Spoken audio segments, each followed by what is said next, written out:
Bag-ong tuig, bag-ong kinabuhi. Busa, ilakip nato sa atong New Year's resolution ang pagtigom ug paggamit sa atong kwarta sa sakto nga pamaagi. Usa sa mga motudlo kanato kabahin sa atong financial management mao ang financial advisor nga si Chin Cantilier Migalien. Lakip siyang gustong ipaambit nga kaalam-alang kanato mao ang kamahinungdanon sa emergency fund ug pagtigom sa kwarta. Ug kung gusto usab kamo masayod sa unsay nindot nga i-invest sa atong kwarta sa sunod tuig, ato siyang hinabion dinhi lang sa GMA Regional TV Live. Karong pahumanay na ang tuig makapuso og nagsingabot ang bag-ong tuig. Magpakisayod to unsay maayong buhato nato sa atong kwarta ug unsay maayong pamaagi aron kita makatigo, makauban nato sa ka-financial coach Chin Cantilier Migalien. Mayong buntag ug maupay na aga, sir. Kumusta ug welcome sa GMA Regional TV Live. Okay lang, Sir Nico. Mayong buntag sa ating modera, Sir Nico, no? And sa atong mga audience dira sa ilang mga tagsang panimalay. Good morning. Salamat, sir, for joining us. Merry Christmas ug Happy New Year in advance. First up, Sir Chin, we'd like to know kanusa man ka nagsugod pag cut-on sa importansya sa pag-manage sa imong kaugalingon nga kwarta? Actually, no, nag-start ko pag-learn sa pag-manage sa akong personal finance around 2018 kay before ko naabot sa financial industry, usa ko kasiman. And na-notice na ko, well, nagasakay pa ko og barko, daghan gihapon ug mga struggles, bisan dagko na ilang income, nagisod gyapon sila sa ilang finances. Kanusa ka nagsugod, sir, isip usa ka financial advisor o ganong padayon man nimo ning karera?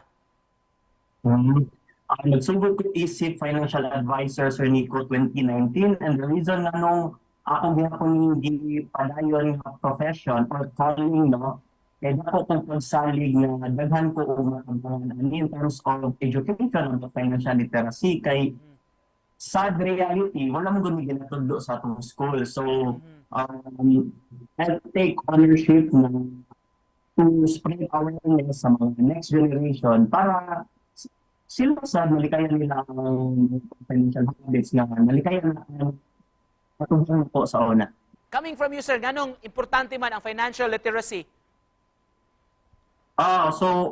It's important, no, to be more engaged sa financial literacy kay if dili mo gud nato siya tutukan, it can cause long-term problems sa atong financial life like preparation sa retirement. Diba, daghan kay mga tao ganahan na mo retire pero dili mo sila prepared. Sir, gikan sa duha ka tuig nga, of course, grabe nga lockdown tungod sa pandemya ug karon masinati gyud nato increase ang presyo sa mga palaliton diha. Unsa may tambag nimo, sir, sa atong mga kaigsuon nato makapuso sa unsay maayong pamaagi sa paggunit sa ilang kwarta? Akong tambag lang, no, and observe na ko during pandemic kay we need to prepare for rainy days. It means mag-set aside ta og kwarta for emergency purposes. Kay katong hitabo man gud pag COVID, it's a global crisis. So tanan apektado ato. Ang good thing about it kay nakadawat ang support sa atong government. Pero what if personal crisis? Like nawagtangan ka og work, nasakit ka, kasi may motabang sa ato, dili man jud na sila kadali og provide sa mga financial assistance. Imuha mo lang personal problem, personal life. So dapat natin enough money na gina-set aside for emergency purposes, and it's called emergency fund. Sir, how is money or financial management done, sir? Financial management, sa pag-manage sa kwarta, no, unang-una siguro is dapat natin income. Dapat natin income. Kaya income, wala ko i-manage na kwarta. So, number two is maybe to track your money, yung sulod, which is your income. Imo din ilista kung may swing din sulod. And of course, kung mapalit ka something, imo sa nang i-lista. To track your expenses, no? And number three, kay nag-track naman ka sa imuhang income or expenses, mag-create na din ka og budget plan. And number five is to allocate your money. Diba? Imong i-bet percentage ba? For example, 70% for needs na nimo, mga bills, paggasolina, food nimo, 20% ana, imo bang ibutang sa imuhang savings, and 10% is for your tithing. Speaking of growing your money, sir, karon nga bagong tuig na umaabot, kung doon na kay giphuptan, doon na kay gigunitan nga kwarta, sir, asa man nato ni dapat i-invest, sir? For me, if nakikikuptan na kwarta karon is mas maayo jud i-invest nimo sa imuhang education.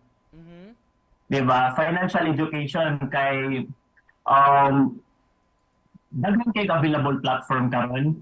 Na stocks, na bonds, na crypto. Sir Chin, sa mga gustong madugangan ang ilang kahibaw sa mahitungod sa kwarta o sa pag-manage sa ilang finances, sir, asam ka pwede makontak, sir, o kinsa may angayang duolon yun ani, sir? No, if you are looking for consultant or financial advisor, pwede ko ninyong ma-contact through my personal Facebook account, Chin Cantilier Migalien, and sa Facebook page na ko, Coach Chin Migalien, and pwede ko ninyo i-follow sa TikTok, Chin Cantilier Migalien. Mag-story ako dito, not just about finance, but all areas in life. So just to close this, Sir Chin, may mong mapaambit nga New Year's message atong mga kapuso, karubutaga. Okay, para sa mga viewers na to, audience dira, ng mga kapuso, this is the best opportunity to fix and to be responsible with your personal finance. Tinabangay lang ta, kaya na to ni, and this is Coach Chin, and I am here as your wealth coach. Merry Christmas and Happy New Year. Thank you so much for joining us this morning, sir. Pagpaambit sa imong kahibaw sa atong mga kaigsuunan nga nagtan-aw, financial advisor, financial coach, Chin Cantilier Migalien. Salamat, sir. Thank you, Sir Nico.